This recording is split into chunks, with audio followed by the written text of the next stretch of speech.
4,000 accounts right now that are without power.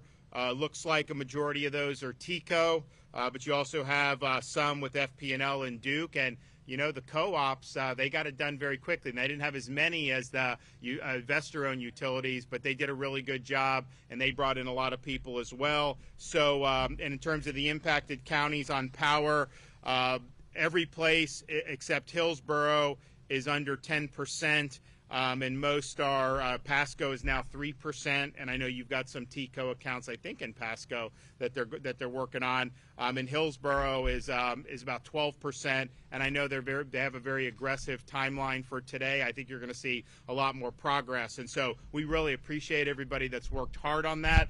You know, there have been storms in other parts of the country that were a fraction of as significant as this. People were without power for weeks on end, and so here people really worked hard. So that's 4 million and counting, and I think those others, I know they're working really hard on it. We also have been able to see fuel really rushing into the state from Port of Tampa. Canaveral has doubled what they normally do to help backfill, and even Port Manatee, we got that back up and running. Not full capacity yet, but people thought that was going to be out for several weeks. So we're really happy to see that. Now, we know that is the key, because all the stuff with the way fuel is delivered has nothing to do with the state of Florida. These are private markets, private companies. We are not Venezuela. You're not going to have the state government controlling, you know, what gas station gets gas. I mean, that is done through the normal course. But we also knew as the ports were getting back to where they needed to be, as power still needed to be restored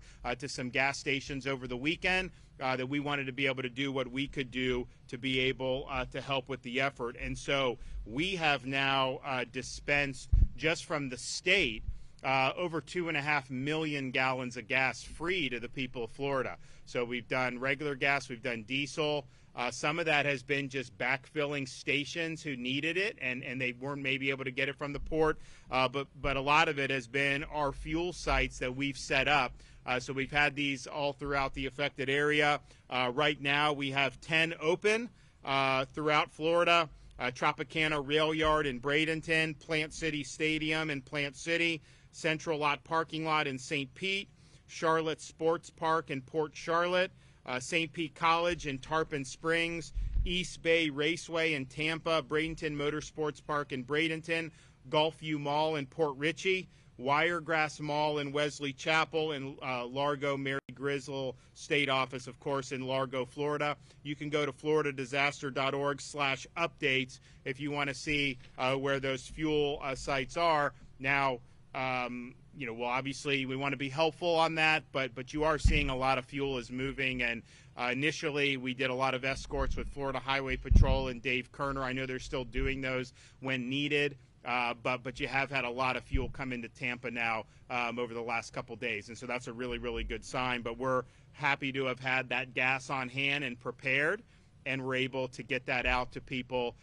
just to hold you over. I mean, it's not like we can do these sites indefinitely, but we wanted to hold people over, and they were able to get that. We've also responded to a lot of mission requests here in Pasco. 6 big debris removal trailers, 52,000 gallons of regular gas just in Pasco, 30,000 gallons of diesel in Pasco, 6 truckloads of water, 4 truckloads of meals ready to eat, a truckload of tarps, 500 road barricades, truckloads of ice, 12 light towers, a fuel depot for rescue operations and essential workers like county employee and hospital staff, 32 additional Starlinks, 60-person law enforcement strike team, and 550 cots. We have both points of distribution and our marks in Pasco County. Zephyr Hills Pod is at 5435 Gall Boulevard. That's open till 4 o'clock. That has things like supplies, food, and water. The Pasco County Multi-Agency Resource Center has all our state agencies there. That's at Hudson Regional Library in Hudson, and that's from 8 a.m. to 7 p.m. You can find any point of distribution or any multi-agency resource center at floridadisaster.org. Those are the things that the state has set up, and we do that very quickly. I know the federal government typically does things called DRCs, Disaster Recovery Centers. Have they done that yet? They were starting to open them. So those are starting to open by the federal government. And so there are certain things with, like, if you have FEMA individual assistance, it's a federal program. It's not something that we can resolve for you from the state perspective. You got to go through the federal bureaucracy. Unfortunately, that's just the way it is. So those disaster recovery centers are starting to open, but we've had our centers open for a long time. School districts, 49 of the 50 school districts that experienced closures last week have reopened today. Hillsborough will open soon. You can go to fldoe.org/storminfo if you have any concerns or questions about where your school district is. So here in Pasco, you look at the storm, the eye of the storm went into Sarasota County. And we always talk about what side of the storm is stronger, leads to more storm surge, and it's the one on kind of the northeast. It was kind of coming a little horizontal. So basically south of where the eye of the storm is where we saw some of the most surge. Not as much surge as Helene, but it was like you go down to like Charlotte County, Manasota Key. I was down there. You know, they had serious surge.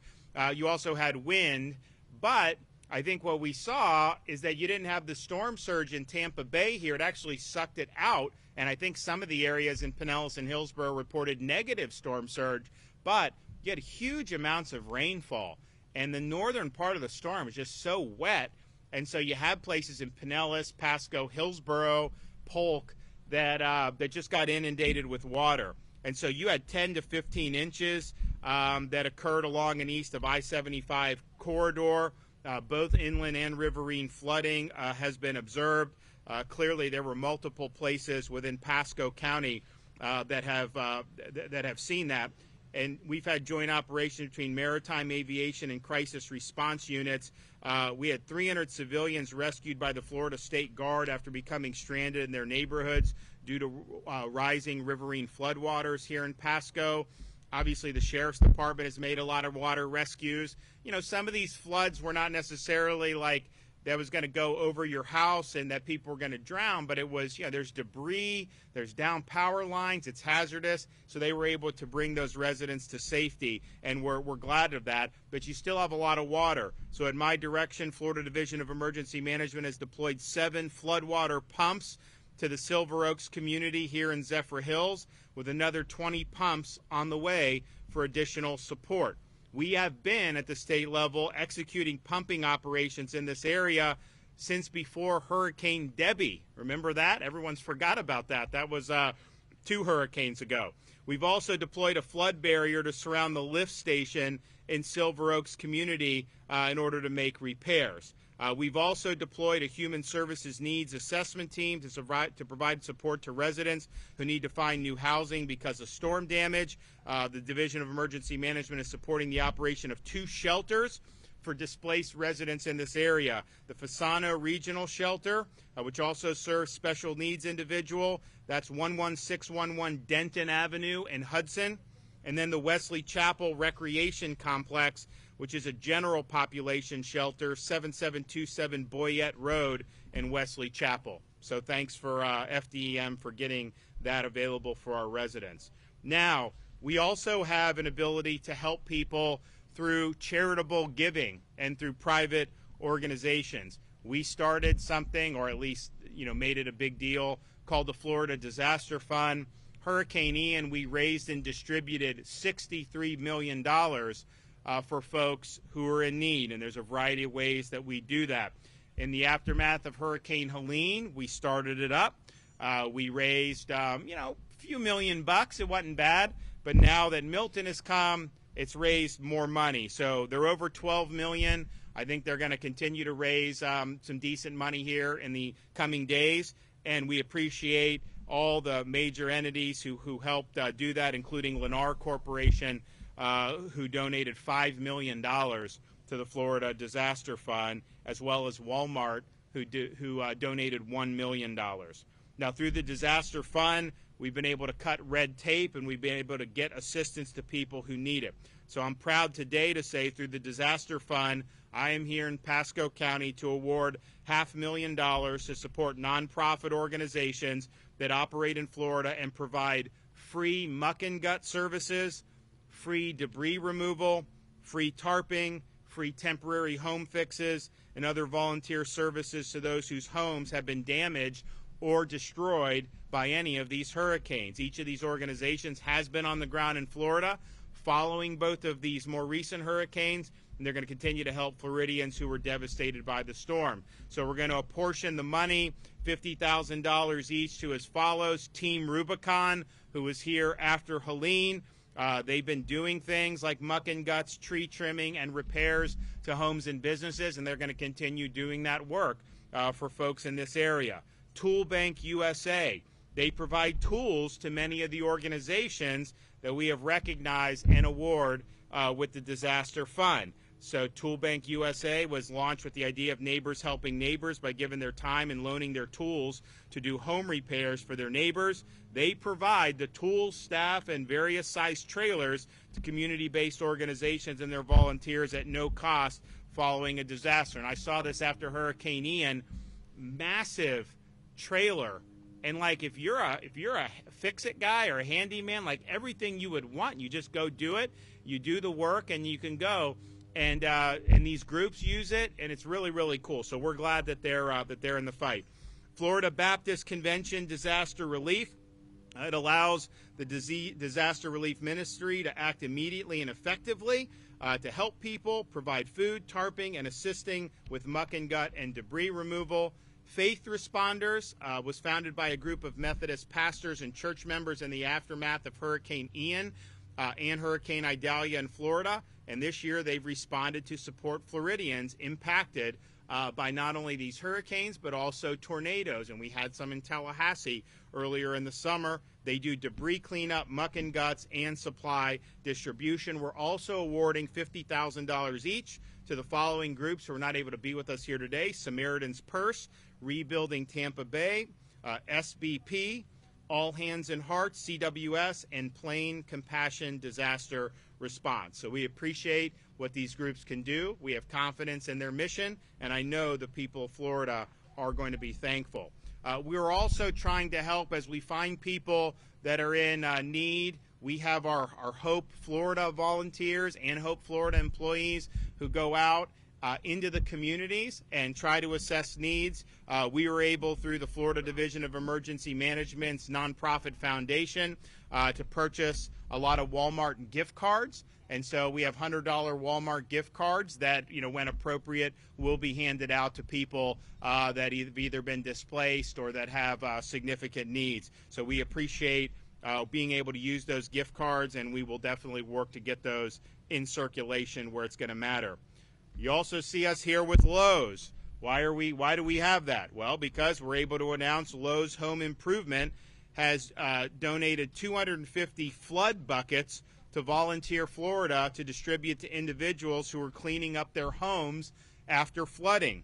These flood buckets include bleach, sponges, disinfectant, gloves, trash bag, flashlights, and other items necessary to clean up water and sanitize a home after a flood. So these buckets will be available to members of this community and distributed elsewhere by the state. We have our Hope Florida bus that will be located in the following places today: Mission Hill Church in Temple Terrace, 10 to 3, Mount Olive Baptist Church in Plant City from 12 to 5, Zephyr Hills at the Samuel W. Pasco Recreation Park, Pinellas County, 9 a.m. to 7 at Botanical Gardens Magnolia Room in Largo on Almerton Road. We also have Hope teams deploying to canvass Plant City, Ellington, and other locations throughout Pinellas County to support impacted communities.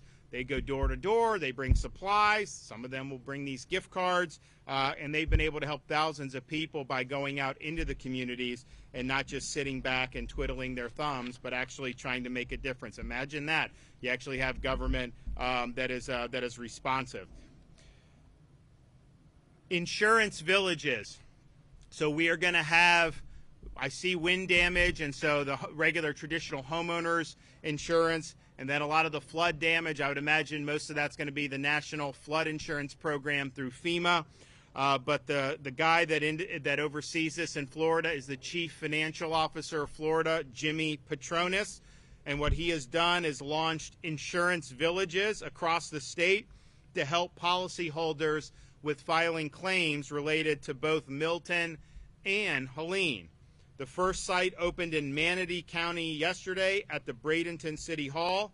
Today, in Pinellas and Polk counties, sites are opening at the Long Center in Clearwater and the RP Funding Center in Lakeland.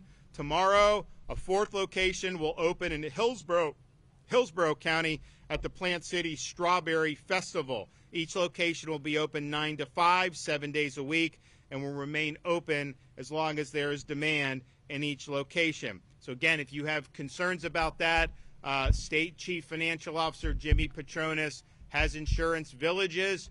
He oversees that industry and is bringing everybody to the table. So we appreciate him doing that. Okay, we appreciate everybody. Why don't we want to hand out the checks? Do we have these? Okay, whoever wants to come up here.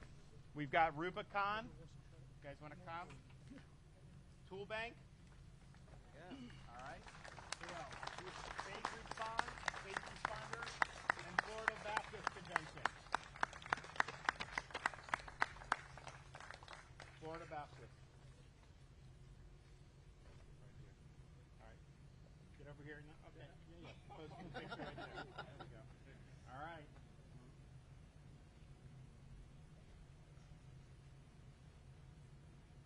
All right. Do good. Good job. Yeah, Thank you. Appreciate it. All right. Now we'll hear from Kevin Guthrie, I think, is the first one up. Let me see. We'll hear from Kevin Guthrie first. Good afternoon, everyone. Thank you, Governor, for your continued support of the Florida Division of Emergency Management and the State Emergency Response Teams. As the Governor has mentioned here today about pumps, we have been on mission here since before Debbie, pumping water. We've moved millions of gallons of water, but we are now to a point where we have 20 additional pumps. The Governor said it was en route. I'm pleased to announce, Governor, that as we always are, fast, we are already here. So those 20 pumps are in area, ready to go and work with the city of Zephyr Hills as well as Pasco County Public Works to start moving as much water as we possibly can. I need to set a couple of expectations. The Hillsborough River, the Withlacoochee River, and the Alafai River are in flood stage. So we're going to have to wait on those rivers to go down before we can actually start moving vast amounts of water. Once that happens, we will have all the necessary resources to go out there and get that job done. Just as we have staged linemen, just as we have staged the National Guard, other private sector individuals, we have now staged and we are ready to respond in real time when those rivers go down. Debris. I want to take a minute real quick to call out Pasco County. Pasco County is doing debris right. They took the executive order. They're moving debris 24/7. Their staff is coming up with innovative ideas about how we can get other stuff done. How can we employ the small hauler, the two guys with an F-150 pickup truck, the medium haulers, dump trucks? We're trying to get that done. I had a conversation with the federal coordinating officer this morning about how can we get local community, again, federally supported, give us a policy, give us what we need to do, let the state manage it, and then let local communities go out and execute. We are best when local communities can execute on behalf of their own recovery. So again, we're trying to put that together, been working that now for a couple of days. Hopefully we can bring this in for a landing. We currently have 10 public fuel depots and over 20 points of distribution open where residents can pick up water, shelf-stable meals, and other supplies. There are multi-agency resource centers, as the Governor has already talked about. Now again, I want to just dig in one layer deeper on what the Governor said. Federal DRCs and state multi-agency resource centers. From the common layperson, they probably look very, very close to being the exact same thing. However, what is different is if you want to work your case through FEMA, you got to go to a DRC.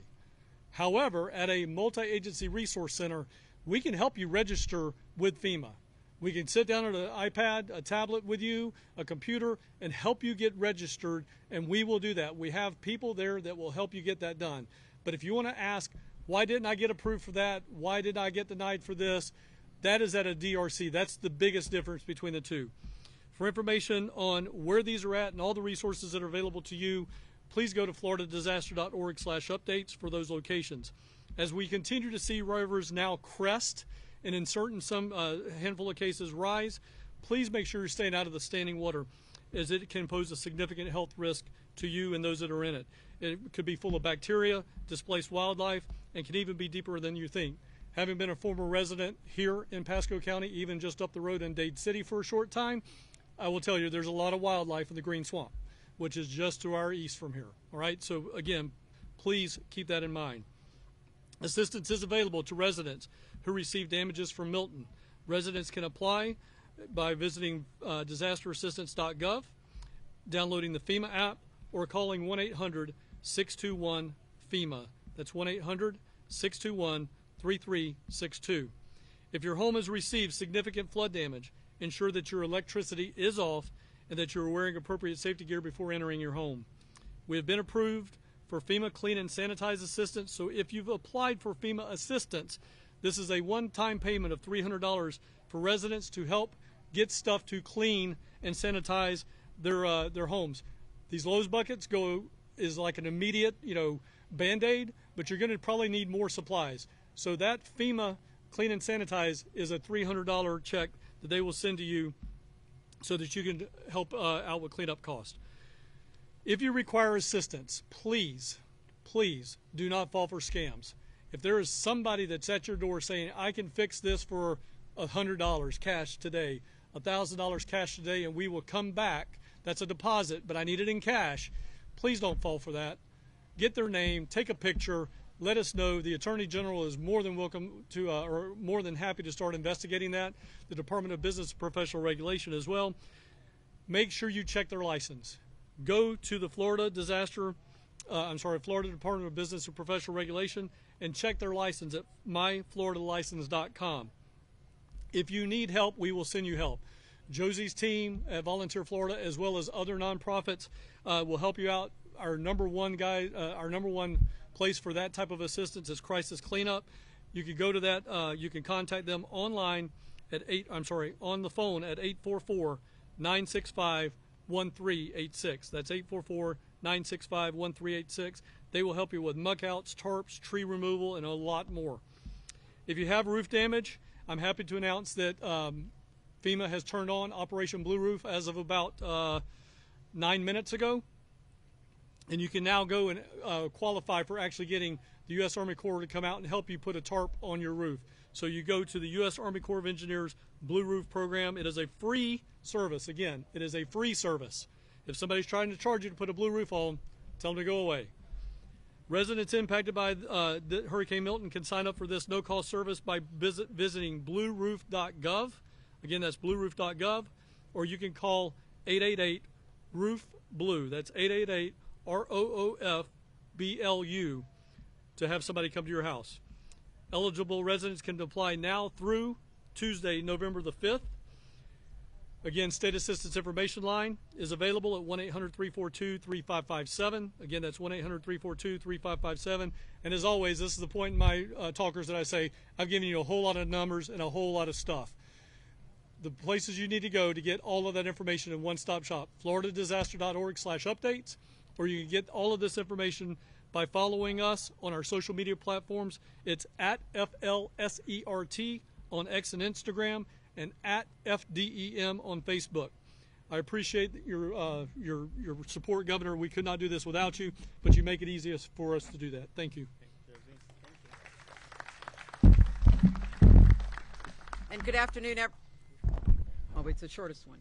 Good afternoon, everyone, and it's a pleasure really to be here with you. I'm Josie Tamayo. I'm the CEO of Volunteer Florida, and I want to thank the Governor and everyone here for allowing us the opportunity to highlight the ongoing need in our state for aid, as well as the vital work that these wonderful organizations, who I have been out in the field with, doing different things, even in the beginning of Hurricane Ian. So in partnership with our public and private sectors and other non-governmental organizations, the Florida Disaster Fund supports both response and recovery. And if you all remember when Hurricane Ian hit, the governor says, we will be here in the beginning and we will be here in the end. So I'm here to tell you that is what we do, and we do it #1 in the United States. So the Volunteer Florida Foundation distributes through the disaster funds funds to volunteer organizations that have identified unmet needs and are actively engaged in disaster response and recovery in Florida. Thanks to the many generous contributions made to the Florida Disaster Fund, during Hurricane Ian and Idalia alone, we received $67 million in donations, as the governor stated, and was deployed to provide critical assistance to individuals and communities in need. Just a couple of facts. We helped more than 7.3 million people were served, 95.4 meals were distributed. Volunteers contributed over 1.7 million hours, helping to repair nearly 2,500 roofs and muck out over 2,000 homes. And each volunteer hour was cost at $29.41. More than 7,000 homes have been repaired, and 18.2 million essential items have been distributed to those in need. Volunteer Florida serves, obviously, as the emergency response arm to Hope Florida and Initiate, Activate Hope Florida. And please, as the governor has said before, that line is open to all Floridians for the next 2 weeks. So also, more importantly, your donations, big or small, they don't have to be big or small. They have to be whatever they are tax deductible. And so we're very, very careful to ensure that those, with the governor's assistance and all our state partners, go to help the needs and help those organizations that help Floridians through response and recovery. Our commitment, as the governor says, to communities extends beyond immediate relief long after the storms. The Florida Disaster Fund, it's only been activated for not even 7 days, Governor, I believe. It's accepting donations for response and recovery. So I want to thank you, obviously, our wonderful First Lady, Casey DeSantis, your continued support to ensure that impacted communities are able to respond and recover. Please support the Florida Disaster Fund so that we can assist these communities in response and recovery. Please go to www.volunteerflorida.org. You can contribute through PayPal, Venmo, or also mailing a check. If you go to our website, it is chock full of information. We've made it very simple, and you can see all the wonderful partners, Lennar, Verizon, Comcast, JM Families, Walmart, Wawa, all the wonderful people throughout Florida and companies that have assisted us, and we couldn't do it without it. So I thank you very much. I am praying for all of us, and we couldn't be in a better position with the best governor in the state, best governor in the country, Governor DeSantis, and all the wonderful staff. Thank you. Oh, I'm sorry. Sorry. There you go. There you go. Thank you. Okay. So we've got Jim from Team Rubicon. Good afternoon, everyone. My name is Jim Lehman with Team Rubicon. I'm joined here by Tyler Smith, our incident commander here at our base in Pasco. If you don't know who we are, Team Rubicon is a veteran-led humanitarian organization that helps global communities before, during, and after disasters and crises. We are very proud to be back helping the state of Florida again. We're very proud to be here on the ground in Pasco County and a number of other counties around Central Florida. We still have assessment teams out assessing further damage and unmet needs in additional counties that we're not currently stood up in. So we're going to be here for a while. We're going to be helping out, like was mentioned before, especially with muck outs or muck and guts, chainsaw work, whatever that looks like, and roof tarping work is really what we're looking to specialize here in Florida. Just want to thank the governor and the state of Florida for welcoming us out today, for giving us a very generous donation, and we're happy to be here and continue to support Florida. Thank you. Thanks. Appreciate it. Okay, Kevin Barr, Barr's Propane Gas and AC.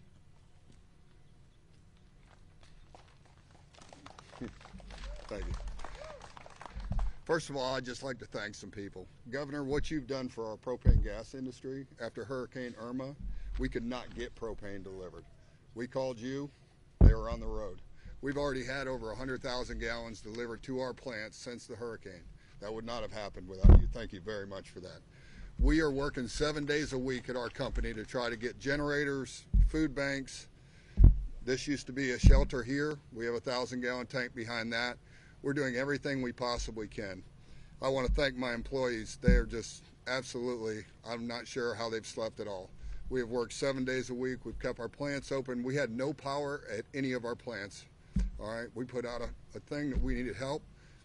Unbelievable the help that we got. We lost roofs on both our Dade City and our Zephyr Hills location.